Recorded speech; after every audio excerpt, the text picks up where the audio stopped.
Lokali ka funksionuar kundër ligjeve, ndërsa inspektorët nuk kanë zbatuar kontrolle, pastaj qeveria njoftoi se licencat ishin të falsifikuara. Këtë e tha Blerim Bexheti nga Fronti Evropian, i cili u parashroi pyetje ministrit Toshkovski dhe kryeministrit Mickoski, sepse janë fokusuar në akuzimin e ish-ministrit të ekonomisë Krishnik Bekteshi dhe nëse bëhet fjalë për rast të motivuar politikisht. Zyrtarët e qeverisë që në fillim kanë prononcuar se licenca është e falsifikuar dhe objekti nuk ka pas dokumentacion të vlefshëm për më shumë se një vit.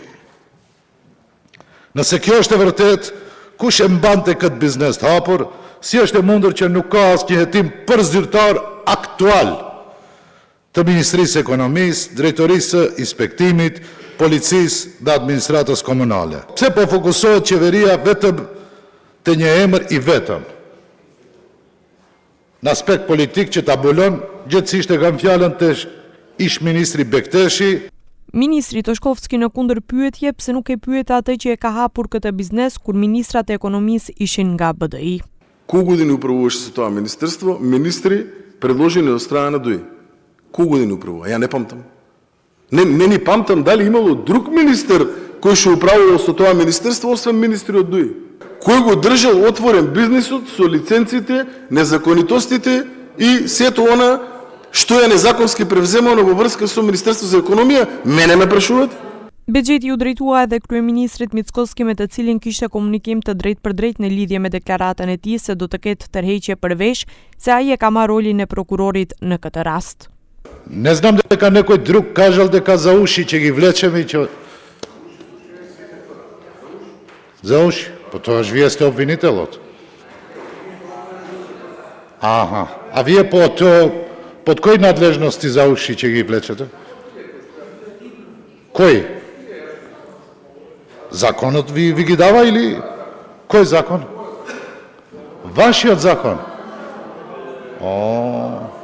Për selektivitet në hetim akuzoi edhe Mile Taleski nga LSDM. Toshkovski hodhi poshtë akuza dhe tha se për këtë rast ka ngritur aktakuza, ndërsa në kohën e tyre nuk ka pasur asnjë aktakuz. Кој ќе одговара за овие институционални и системски пропусти на Министерството за внатрешни работи? Ама не лани, не пред 2 години, туку на денот на несреќата на 16 март 2025 година. Јавноста се прашува како е можно да не бидат предмет на истрага функционери кои вечерта биле на функции, а не презеле никакви мерки за спречување или заштита на граѓаните. Знаете колку кривични пријави поднесе Министерството за внатрешни работи и против колку луѓе за трагичната несреќа во Тетово за модуларната болница? Сакате да ви кажам? 0. До сега, до овој момент, се обезбедени докази за степен на основи на сомнение 34 физички лица, 3 правни лица.